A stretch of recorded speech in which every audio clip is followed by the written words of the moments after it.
If the fear of getting it wrong, of making a mistake, of trying and failing gets in your way of going after what you want, this concept might help you. Maxwell Maltz, in his book Psychocybernetics, compares our brain to a self-guided rocket. The rocket is programmed to reach a very specific target, and then it uses feedback to determine whether it's off target or whether it's on target. If it's off target, it adjusts its systems to aim to the target. If it's on target, it stays.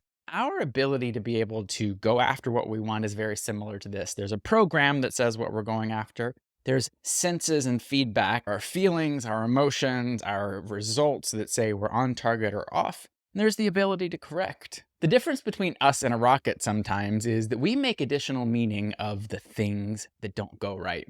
The rocket would never say, "Oh, I'm a terrible rocket, I missed the target." It would just course correct and hit the target. So why do we do that? Part of that is the input that we receive from our default world. We see all around us this right wrong conversation. This is the right way to do it. This is the wrong way to do it. It shows up on social media, in our churches, in our work, and we internalize those things. If you can take the meaning out of messing it up, that there's no right way or wrong way to do something, but simply what works to get you to your target and what doesn't, you can start aiming for your target with precision accuracy. If you can lose this idea of sin, of right and wrong, of the fear of messing it up, you start to become exponential.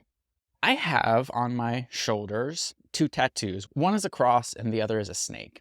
And when people look at it, they often ask me, is that the difference between good and evil? Because the snake is often associated with evil. And that comes from a story that I grew up with, that Adam and Eve were the first people on this earth, and they sinned against God because they were tempted by the devil. And now, ever since then, every human is a sinner. I know it sounds silly when I say it out loud, but that's what I used to believe. For a lot of people, that's where the concept of sin comes from, of right and wrong, of good and evil. But that's not even how the story was actually written. The story was written as an allegory to teach us about our power to choose. It's actually written this way. Adam and Eve were placed in the garden by God. They were told that they could eat of every tree of the garden except for one, the tree of knowledge of good and evil. And God said, "The day you eat it, you'll die."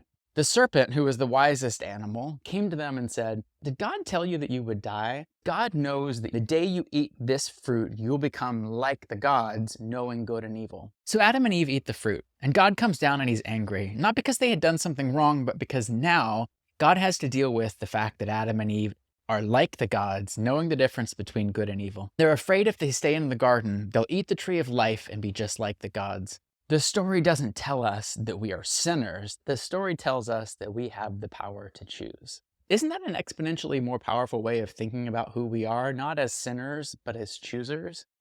We have all agreed that what we want in life is to have choice. And if I get to have my choice, then I've got to protect the choice and the right of others. So we've made rules to protect ourselves from each other.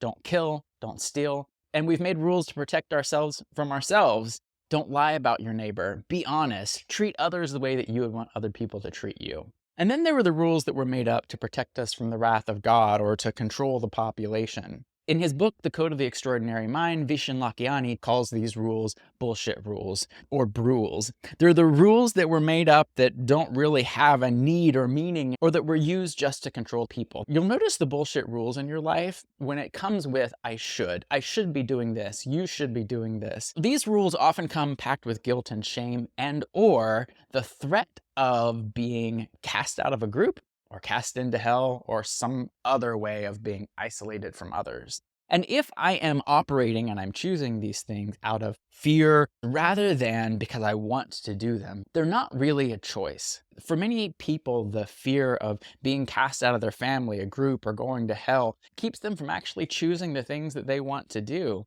When you can start letting go of the default game, the fear and the guilt and the shame, become shameless in essence, and start making the choice for what you want, you start creating the life that you want. Here's some reasons why it's important to let go of the idea of sin and of right and wrong. When we live our lives by other people's rules rather than living our lives by our own guidance system, we carry with us a few things. We carry with us the weight of all of the things that we'll never get accomplished, the weight of guilt and shame and judgment of others.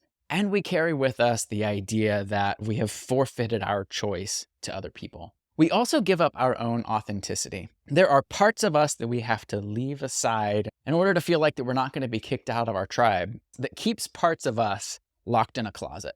When we can realize that all the parts of us are useful, are valuable, are good, we can use them to get what we want. I'm not suggesting that we hurt others along the process. What I'm suggesting is that the idea that some parts are sinful, some parts are bad, keeps us from accessing the power of them. Letting go of the idea of sin and right and wrong lets us let go of the very high standard that other people have imposed on us. And it frees us from the feeling of being broken, of getting it wrong, of constantly needing to improve to be able to feel okay. So seeing the realization and then making the decision that I'm not going to be bound by other people's examples of what sin and right and wrong are allows us to be able to drop judgment, leave guilt and shame, to recognize that we're whole exactly the way that we are and access all of the parts of us in creating the world that we want to create. So here's where I invite you to stop playing the default game and to start playing the exponential game. If the default game is about fear and shame and letting the judgment of others decide our choices, the exponential game is about claiming back our choice and making our decisions based off of just a couple of things. The choice between does it work and does it not work? And does my action cause someone else to forfeit their choice? There's nothing that I can choose that will be wrong or bad if it works and if it allows other people to continue to be able to choose. In that way, I can recognize that all of the parts of me are valuable, even those parts that I've been told all of my life are sinful, are bad, are wrong, are selfish. And I can come to the decision that I am not broken. I will make decisions that are win-win for me and for everyone else around me. I will protect my power of choice, and I will protect the power for other people to choose. I'll create consent and agreement with other people so that we can move forward together. I'll learn to love the parts of me that I've been taught to despise or to think are ugly. So learning to let go of the bullshit rules, of the shame and the guilt of the right and wrong, and throwing sin out the window, while it might seem at first like that's going to create havoc for you and for the people around you, when you can play the exponential game, what you end up creating is a world where everyone gets to bring their whole selves to the table to be able to create what you want together. Here's how you can practice to toss out the idea of sin and right and wrong and to choose the exponential game. First of all, start noticing the rules that you've made up that are the bullshit rules.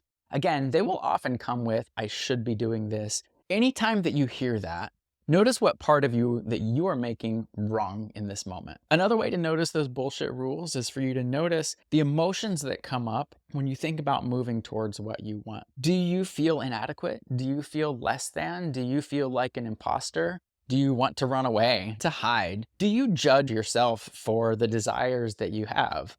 Anytime those come up, it shows a conflict between what you want and the default game mentality that you've bought into. Coming back to a choice that says, I'm going to play the exponential game, allows me to choose again in this moment. To let go of the thing that hasn't been working for me and to choose the thing that does work for me to get what I want. To let go of the thing that I've been doing that robs other people of their choice and instead says, this is how we are going to win the game together. You can also practice by grabbing the book Psycho-Cybernetics or The Code of the Extraordinary Mind, and you can find both of those on my website. And as always, this is a constant invitation into the coaching work that I facilitate in my Becoming Exponential program. Reach out to me about the ways that I can support you in letting go of the guilt and the shame of the right and the wrong, and embracing all the parts of who you are so that you can become exponential